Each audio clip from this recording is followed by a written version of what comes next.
brought to you by 5paisa.com. Download the app now. नमस्कार, स्वागत है आप सभी का खर्चा पानी के आज के एडिशन में।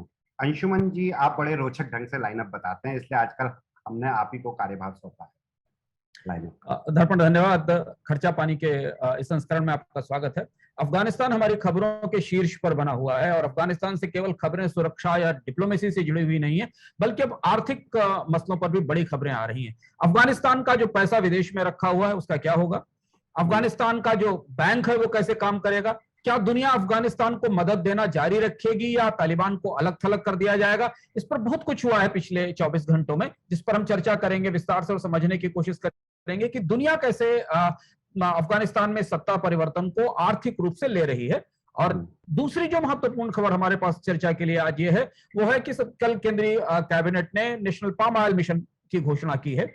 खाद्य तेल की कीमतों में लगातार बढ़ोतरी में पिछले एक साल में बढ़ोतरी के बाद सरकार अपनी पूरी खाद्य तेल उत्पादन और आयात की नीति को नए सिरे से देख रही है। तो हम उसे समझने की कोशिश करेंगे कि उस नीति में क्या है और उसका क्या असर फायदा हमारे भारत में खाद्य तेल के उत्पादन को और उनकी कीमतों को कम करने के लिए पड़ेगा। पहली खबर अफगानिस्तान से, सवाल दर्पण का। जी, अफगानिस्तान सिचुएशन को लेकर 3 अपडेट्स हैं अंशुमन जी। पहला अपडेट यह है कि अफगान केंद्रीय बैंक का $10 अरब का खजाना अब भी तालिबान की पहुंच से बाहर बना हुआ है। अगर थोड़ा लाइटर नोट में पूछूं तो क्या तालिबान को इस खजाने की चाबी नहीं मिल रही या फिर उनका जीपीएस इस खजाने की लोकेशन ट्रैक नहीं कर पा रहा है? नहीं, ऐसा नहीं है, क्योंकि अफगानिस्तान के साथ जो हमारे पास 3 बड़े अपडेट हैं। पहला सबसे महत्वपूर्ण अपडेट ये है, हम खजाने की खबर पर आने से पहले सबसे महत्वपूर्ण अपडेट है कि आईएमएफ ने आज सुबह एक बयान जारी करके, मतलब कल यह बयान जारी करके स्पष्ट कर दिया कि तालिबान की जो नई सरकार है अफगानिस्तान में, उसे आईएमएफ से ना तो कोई मदद मिलेगी और ना ही दुनिया के देशों के जो रिजर्व्स आईएमएफ के पास होते हैं, जिसको हम स्पेशल ड्राइंग राइट्स कहते हैं, जो संकट के समय आमतौर पर दुनिया के देश आईएमएफ से लेते हैं, उसे लेने की छूट मिलेगी। यानी भारत दुनिया की सबसे बड़ी वित्तीय एजेंसी और दुनिया के सबसे बड़े बहुराष्ट्रीय फंड ने, जो कि पूरी दुनिया के देशों को संगत करता है, उसने एक तरह से तालिबान पर या नई सरकार पर प्रतिबंध सा लगा दिया है, उसको एम्बार्गो कर दिया है। अब दूसरी बहस पूरे अफगानिस्तान और उससे जुड़े हुए मामलों में तैर रही है, जिसकी तरफ आपने इशारा किया कि उसका जो फंड है, जो सेंट्रल बैंक में रखा हुआ पैसा है, जो आईएमएफ के रिजर्व्स हैं उनका क्या होगा। ऐसा लगता है कि जैसे दुनिया के देश, खासतौर से अमेरिका और बाकी देश, ये रियलाइज कर रहे हैं कि अफगानिस्तान में तालिबानों की सरकार के बाद उन्हें जिस हद तक सीमित किया जा सके उसे सीमित किया जाए। इसलिए अमेरिका के ऑफिशियल्स ने कहा है कि जो तालिबान की एसेट्स या संपत्तियां, अफगानिस्तान की जो एसेट्स और संपत्तियां वहां हैं अमेरिका में, उनमें उन्हें तालिबान में उसमें कोई एक्सेस नहीं मिलेगी। वहां की नई सरकार उनका इस्तेमाल नहीं कर पाएगी। करीब करीब $1.3 अरब के गोल्ड रिजर्व्स हैं अफगानिस्तान की सरकार के, जो न्यूयॉर्क में रखे हुए हैं। न्यूयॉर्क में बहुत सारे दुनिया के बहुत सारे देशों के गोल्ड रिजर्व रहते हैं। वहां की गोल्ड वॉल्ट है, जिसको दुनिया के देश किराए पर लेते हैं। तो अरब के देशों के भी, एशिया के देशों के भी रिजर्व का गोल्ड रिजर्व न्यूयॉर्क के वॉल्ट में रहता है। वो रिजर्व भी अफगानिस्तान का, उसमें भी नई तालिबानी सरकार को एक्सेस नहीं दी जाएगी। यूनेस्को ने कहा है कि इन वॉल्ट में करीब करीब 2000 साल पुराना जो बैक्टीरियन ट्रेजर है, जो वहां पर बैक्टीरिया सभ्यता थी पुराने काल की, उसके जो खजाने, उनमें भी जो अफगानिस्तान से बाहर सुरक्षित हैं, उनमें भी किसी तरह से एक्सेस नहीं दी जाएगी।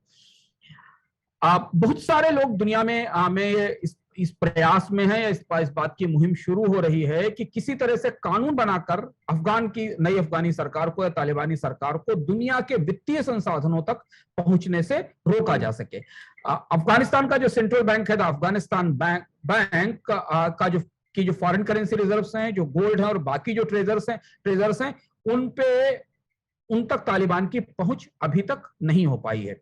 मुहिम कुछ इस तरीके की है दर्पण की, इस नई सरकार को अंतरराष्ट्रीय देशों में मान्यता नहीं मिलेगी, इस बात की संभावना है। और दूसरी चीज यह है कि इस नई सरकार को आर्थिक रूप से पूरी तरह अलग थलग कर दिया जाए, इस बात के संकेत हैं। अब यहां से एक नई कूटनीतिक खींचतान शुरू होती है। यहाँ एक अपडेट यह भी है कि भारत के साथ तालिबान का एक्सपोर्ट और इंपोर्ट दोनों बंद हो गया है, जिस पर हमने अपने एक एपिसोड में चर्चा की थी कि करीब $1 बिलियन के आसपास का कारोबार है भारत और तालिबान के बीच में, द्विपक्षीय व्यापार था, वो भी बंद हो गया है।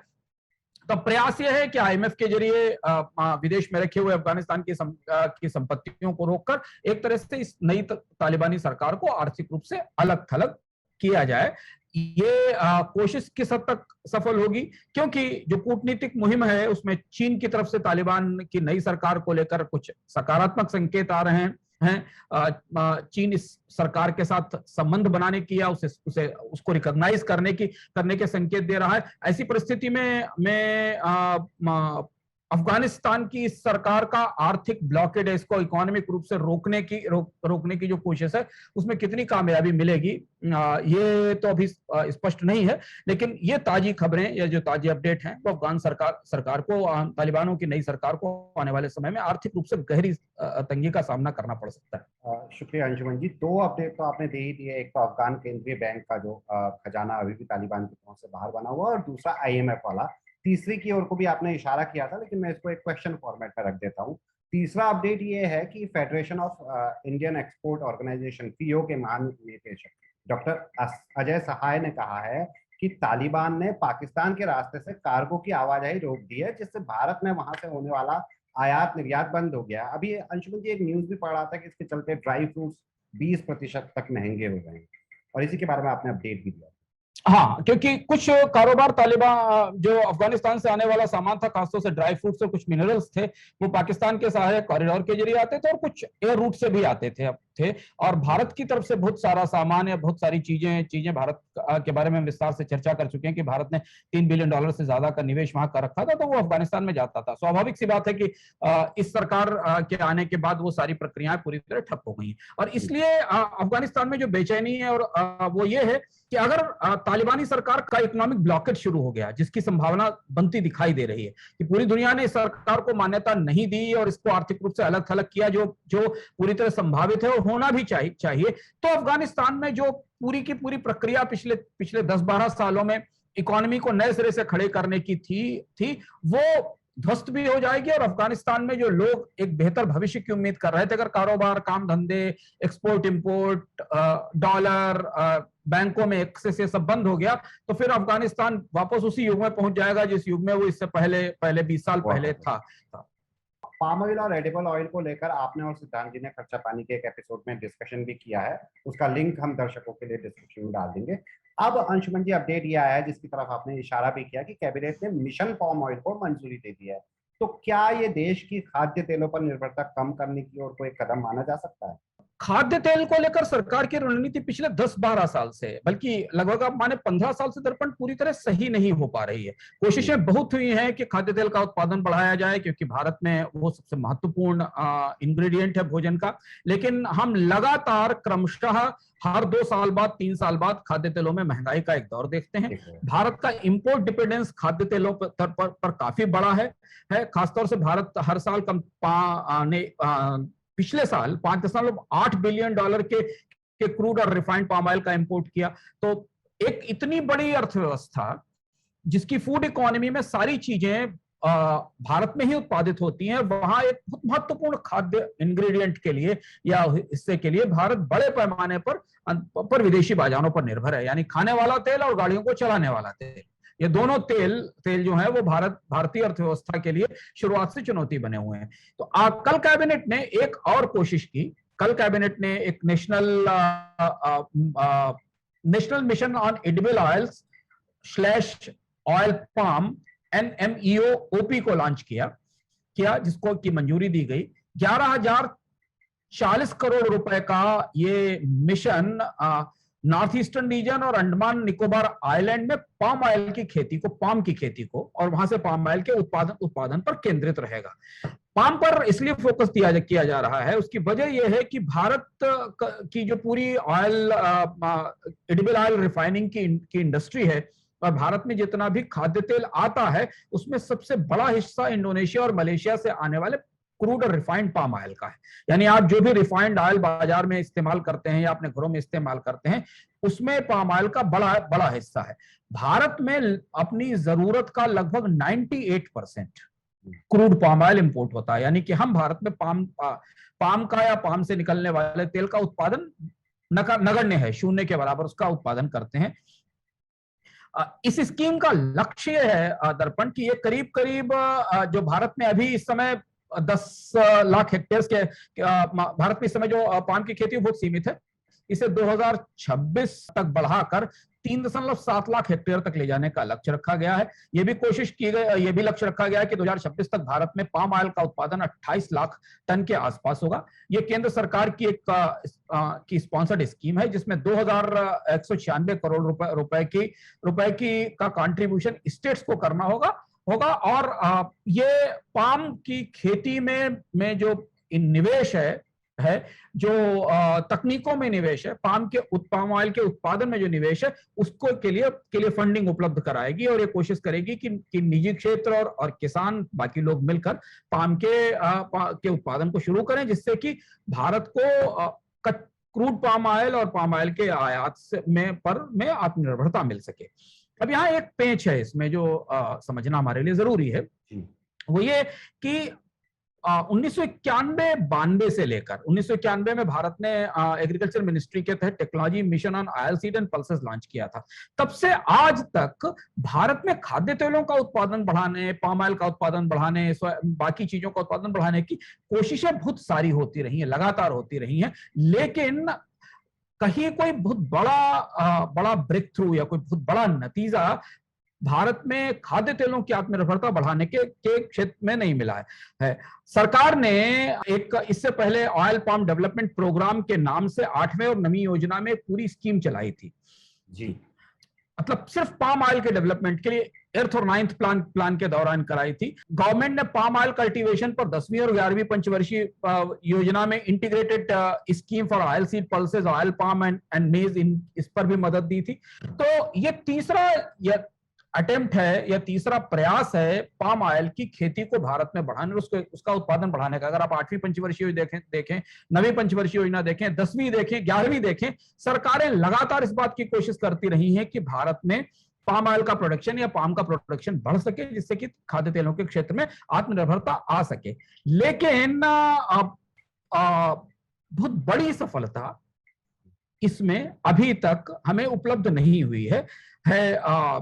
ये जो इससे पिछले वाले जो पाम ऑयल के मिशन थे, जो आंकड़ा सरकार का बताता है, वो करीब 13 राज्यों पर केंद्रित थे, जिसमें आंध्र प्रदेश, असम, अरुणाचल, छत्तीसगढ़, गुजरात, कर्नाटक, केरल, मिजोरम, नागालैंड, ओडिशा, तमिलनाडु, तेलंगाना और गोवा थे। इससे पहले की स्कीमें 50-50 सेंटर और स्टेट की फंडिंग से चलाई जाती थी। अब ये एक और नई कोशिश है, इस कोशिश के तहत देश में पाम का प्रोडक्शन किया जाएगा। इसके साथ कई सारे इन्वायरमेंटल इश्यूज भी हैं। दुनिया में बहुत सारे लोग पाम की खेती का विरोध कर रहे हैं। खासतौर से जो ट्रॉपिकल एरिया है, इंडोनेशिया, मलेशिया के इलाकों में काफी मूवमेंट चलते हैं कि पाम की खेती के कारण जंगलों का विनाश होता है, पाम की खेती के कारण आसपास के फ्लोरा एंड फोना का विनाश होता है। वो चुनौती भी यहाँ आएगी भारत में। उसका पर्यावरण से जुड़े हुए सवाल और पर्यावरण से जुड़े हुए संदेह और प्रश्न भी सामने होंगे, जो पाम की खेती की बढ़ोतरी की राह में बाधा बनेंगे। ये पाम ऑयल मिशन की बात है। चलते चलते हम एक महत्वपूर्ण अपडेट, इंडिया रेटिंग्स ने इस साल भारत की आर्थिक विकास दर का आकलन घटा दिया है, 9.6% से 9.4% कर दिया है। ये बढ़ोतरी या भारत की आर्थिक विकास दर की बढ़ोतरी पिछले साल की -7.5% की बढ़ोतरी के ऊपर होगी। यानी जो नेट बढ़ोतरी होगी, अगर हम इंडिया रेटिंग के हिसाब से माने, तो वो 1 से 1.5% के आसपास होगी भारत की जीडीपी में ग्रोथ की। इंडिया रेटिंग ने 2 बड़े कारण बताए हैं जिसके कारण उन्हें अपना आकलन घटाना पड़ा है, और ऐसे समय जबकि भारतीय अर्थव्यवस्था में रिकवरी के संकेत दिख रहे हैं, इकोनॉमी खुल रही है, बाजारों में काम शुरू हुआ है। उनका कहना यह है कि कोविड की दूसरी वेव के बाद रिकवरी दिख रही है, बाजार में निवेश आ रहा है, लोग खर्च करना शुरू कर रहे हैं। काफी सारे हाई प्रोफाइल जो हाई फ्रिक्वेंसी इंडिकेटर हैं, चाहे वो ट्रांसपोर्ट हो या वो ऑयल की सेल हो या बिजली हो, इनमें हमें सक्रियता दिख रही है। लेकिन सबसे बड़ी चुनौती वैक्सीनेशन कार्यक्रम को लेकर बनी हुई है, और इंडिया रेटिंग्स ने कहा है कि भारत निर्धारित अवधि के भीतर अपनी पूरी एडल्ट पॉपुलेशन को कोविड की वैक्सीन नहीं दे पाएगा, और इसलिए भारत की आर्थिक विकास दर के लिए चुनौती और खतरा बना रहेगा। ये एक अपडेट है जो चलते चलते खर्चा पानी के जरिए हम आपसे बांटना चाहते हैं। अंशुमन जी, ये जो इंडिया रेटिंग के अपडेट की आपने बात की, ऐसे ही मतलब जो रेटिंग गिराने की या जो जीडीपी की विकास दर की बात हमने आरबीआई के बारे में भी डिस्कस किया, अलग अलग एपिसोड में हमने IMF की रेटिंग्स को गिराने के बारे में डिस्कस किया। तो यानी कि सब हर नदी उसी समुद्र में जाके मिल रही है जो GDP की बात अगर करें, और कम होने की जो आशंका है।